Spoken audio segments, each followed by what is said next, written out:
Alright, hello everyone, it's silverkyle, and today I'm going to be going over my pickups for July 2020, and I have quite a haul here. We've got some omnibus for Marvel and DC, an oversized hardcover, some novels, a video game, a 4K Blu-ray, some Blu-rays, and a DVD, and we're going to start this all off with definitely my most prized possession of this haul, potentially of my entire collection, because of the sentimental value that I have for it, and that is a plain DVD that doesn't even have a cover. Like, you can't get any plainer than this. And it's a used DVD also. That took about a month and a half to get here. I paid more than I would for a brand new 4K Blu-ray for this, but it's totally worth it. And this is Murder in a Small Town, starring Gene Wilder. So in 1999, A&E and Gene Wilder made two made-for-TV movies, starting with Murder in a Small Town, and then The Lady in Question, where he plays as Larry Cash Carter, who's a director in the 1930s that has a backing with psychology so that he could better understand how to act and also how to direct the actors in his plays. And because of his backing, he ends up helping his friend, who's a detective, played by Mike Starr, who you would know from the first Dumb and Dumber movie, where he plays the main henchman in the first part of the movie. And so because of his backing in psychology, he helps the detective out by by reading body language and kind of gauging when people are lying or not. He's also a brilliant man, and Gene Wilder brings so much charm to this. And if you don't know who Gene Wilder is, think of Willy Wonka from the original Willy Wonka movie, not the Johnny Depp remake, the original one. That's who Gene Wilder is, and he is one of my favorite actors of all time. Like, he is absolutely hilarious. The energy that he brings in some of his roles when he freaks out is just absolutely hilarious. But it's also the charisma that he brings, the charm that he can bring to certain roles. And not only is he a great actor, but he's such a humble and nice human being. And so automatically, he reminds me, the way that he acted, especially like when he was older, reminds me very much of my grandmother. And when I think of this movie specifically, A&E, and then this movie as well, this brings me back exactly to my grandma's living room. Like, that's A&E was my weekends at my grandmother's. And we would watch these old murder mystery. Well, this would have been a new one in 1999 when we were first seeing it. But she would introduce me to like Hitchcock movies. I would kind of always go hang out. I could go do my own thing. I could go play video games, and I did that quite often. But every once in a while, I would go up to the living room and see what she was doing. She would sometimes be reading a book, and it would be a murder mystery that she would like go to the library and borrow like 6 books, 6 murder mysteries, and then in 3 weeks she would finish them all and then go get another 6. Like, she was such a big avid reader, so I would always be interested in seeing what she was reading, and then I would try to read it as well. And like when I was a teenager and got a bit older, I started following suit, and I started loving murder mysteries afterwards. Like, thrillers are my favorite. And like Hitchcock, I'm totally into that too. Gene Wilder, because of her, I enjoy his work. Michael Caine, I have the last book that she was reading. I lost her about 8 years ago. And when you lose anybody, I mean, it's hard, but my grandmas, I also call her grandmas, because when I was 3 or 4, I would say, "Are we going to grandma's place?" I wouldn't say grandma, so because I was saying grandma's place, and my parents would say yes, I thought her actual name was grandma's. My grandmother on my mother's side was French, so that was grand-maman, so I had grand-maman and grandmas, and then I heard some of my friends calling their grandmothers grandma, and I was like, why aren't you calling her grandmas? Like, that's not her real name. And then my parents told me, because everybody in the family started calling my grandmother grandmas as well. It just suited her so well. And so she just means the world to me. And when I watch this movie, it just brings me back to that living room. I'm able to hear her voice. I'm able to smell what the living room smelled like. We would have this little not a flat screen TV, like an old CRT TV, and that was it was a big enough screen for the time, and I thought that oh, this is so awesome. This is an it was 1999, so it was such a different time back then.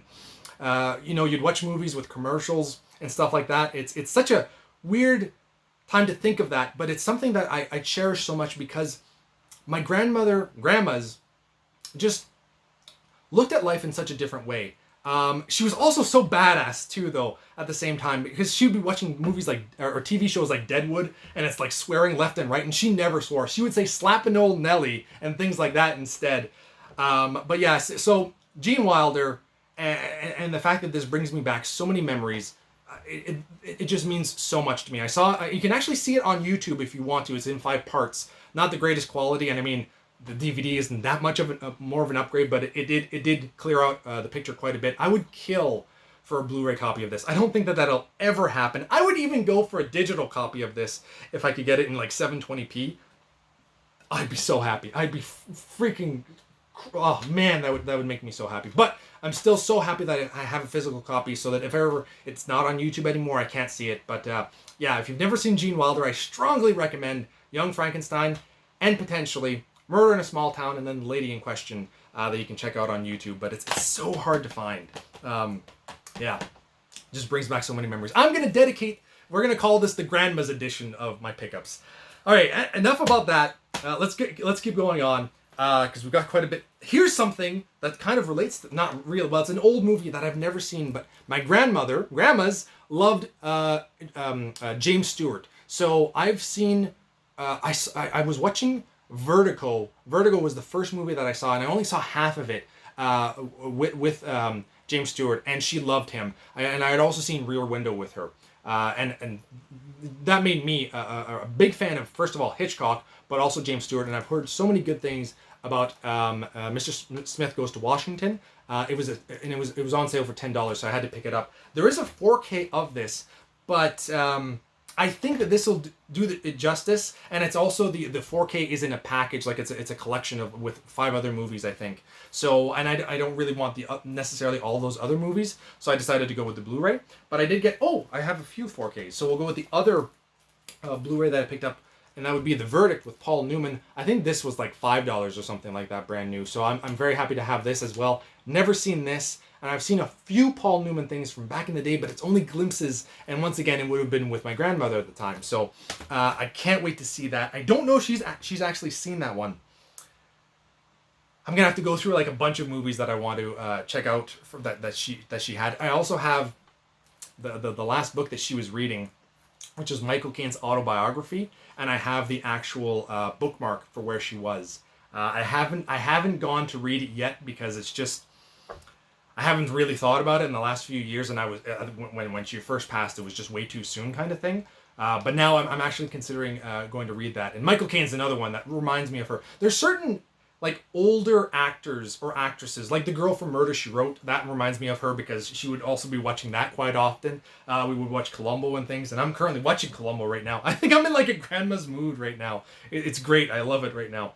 So anyway, definitely want to check out some more things that she's seen. And I have no idea, but I would love to go to the library and see if they have on record all the movies that not the movies, but all the books that she borrowed from there, because I would like to go through all of them and see if I end up enjoying some of the books that she was reading. That'd be so cool to get that. I don't know how long the list would be, because she was there all the time, every 3 weeks since like she was at least 70, and like, you know, so that's at least 15 years that she was reading books every 3 weeks, and that's like 5 or 6 books at a time. Like, it was nuts. So it would be quite a bit.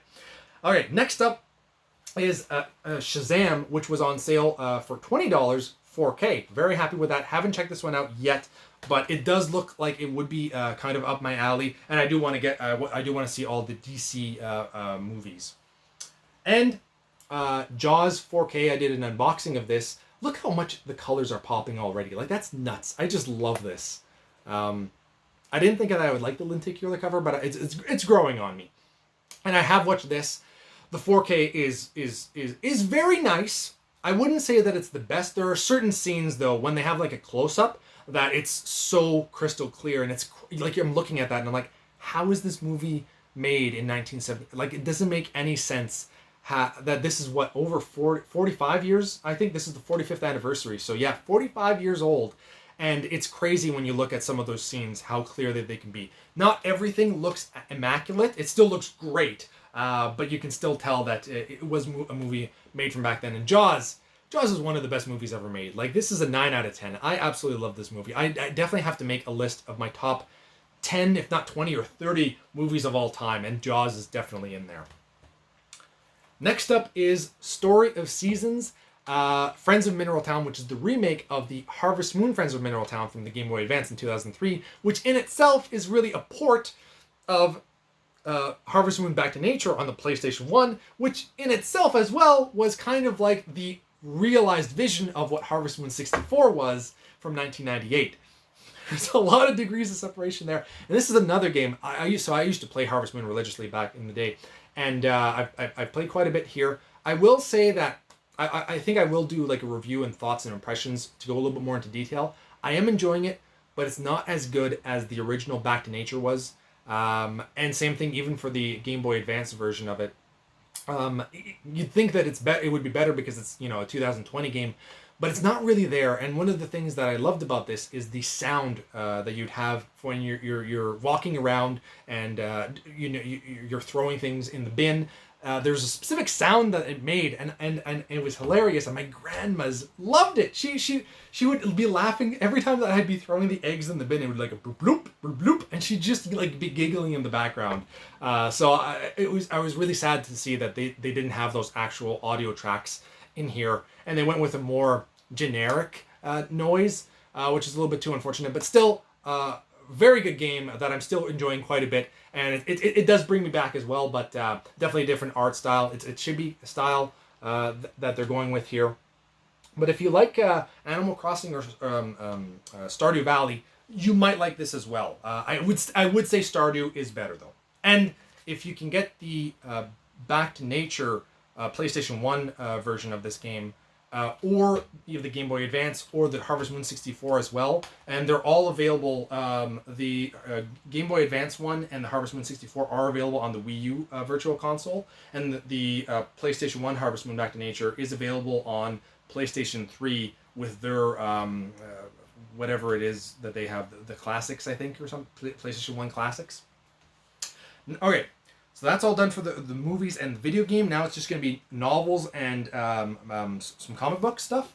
So I picked up Robert Barker's Night Passage. Now this, I just started it, and this is the first in the series of Jesse Stone. Recently, I had just picked up, I think it was last month that I picked up the 9-movie collection of Tom Selleck's, also made for TV, murder mysteries to a degree. Of Jesse Stone, and this is the actual novels that they were based off of. So this is the first one. I think he has quite a bit in this series, and it's okay so far. I mean, I'm only like 4 chapters in, so I'm very early on, but it's okay. And I do envision Tom Selleck, even though the character is supposed to be like 35 years old or something like that in this book. So, and Selleck, when he first started the first movie that he made, he was 60 at the time, but he did a great job with those movies. Although now I'm going to see how it actually compares with the first novel anyway.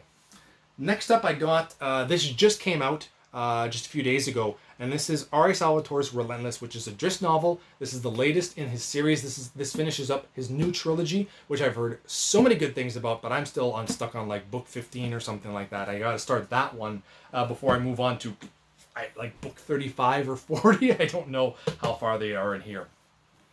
Next up is Sherry Lapina's The End to Her, which just came out a few days ago as well. I finished this in 2 days. I read probably the first 5 chapters the first night that I got it, and I was too tired, so I went to bed, and then the next day I just spent the entire time reading it. It's good. I do like Sherry Lapina, but she uses and she's made 5 books. I've read 4 of them, and she, in all her books, everybody cheats. Everybody cheats, and I don't know if somebody cheated on her, or she has a friend that was cheated on and she really resents that, or maybe it's just something that she uses for, because it is character-based neighborhood mysteries that we're dealing with, and so I guess it's a little bit easier to have the characters kind of go through something with cheating, because it allows for there's a cover-up. The people that are lying, because they'll try to cover it up, and then they'll be like, well, you lied about this, maybe you're lying about other things. So there's always that little rabbit hole that's easy to access when there's a cheater involved, but it's just every book. I just want a book. Granted, there's 5 books, and I haven't read either her first or second book. I can't remember which one. So maybe in that one there's no cheating, but I'm betting that there would be. It's good. The end of her books, though, sometimes don't give you like the satisfaction that you're kind of wanting. It is you do get it to a degree, but it's not enough.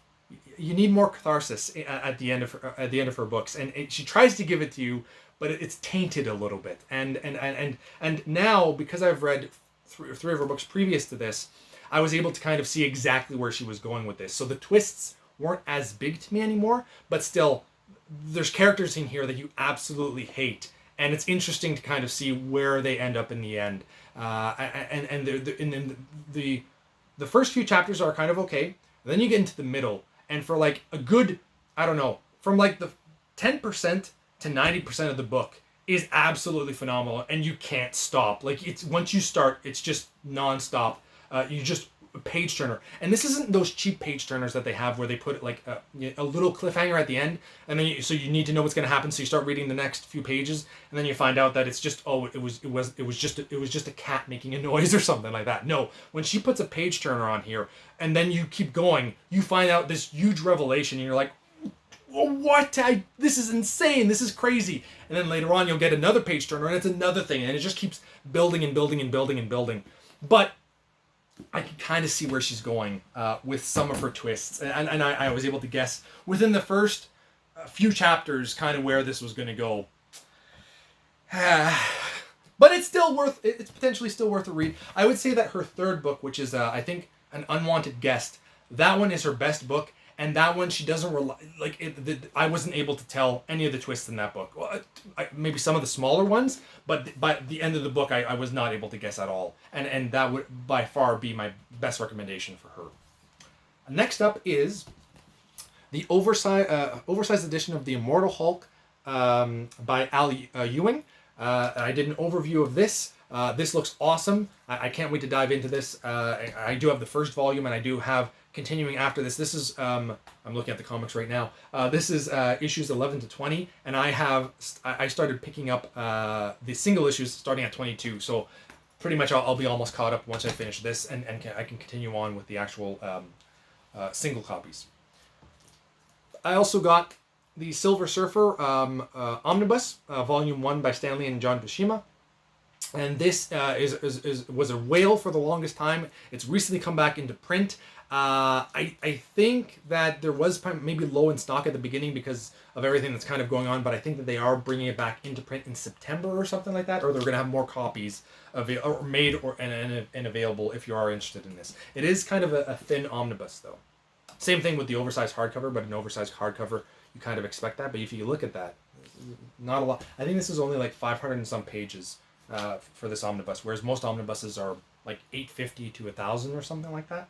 Speaking of which, last but not least is a DC omnibus, which I don't have a lot of, and this is The Flash by Jeff Johns, Volume 1, which I think is like close to 900 pages or something like that. I think it's 8 something, and I'm looking forward to this. I've heard so many good things about Jeff Johns in his Green Lantern run that when I saw this, I think it was down to $80 or something like that, brand new. So I was like, okay, that's cheap enough for me, so I'm going to pick it up. And we'll see how it goes. I'm going to be reading the Green Lantern omnibus very soon, actually, probably in this long weekend. I'm actually going to start it. So we're going to see about that. I'll probably end up having to pick up the rest of the Green Lantern omnibus after that, like Volume 2 and 3, and then Blackest Night. And I'll do something, maybe the trade paperback for Brightest Day. And then once I'm done all of that, then if I ended up liking it so much, I'll move on to The Flash. And hopefully by that point, they'll have Volume 2. Maybe? We'll see. So anyway, that's everything that I picked up in the month of July. So thank you all for watching. This was a long one for me, and it's so hot inside too. So thank you all for watching. You have been bearded in. Beardage!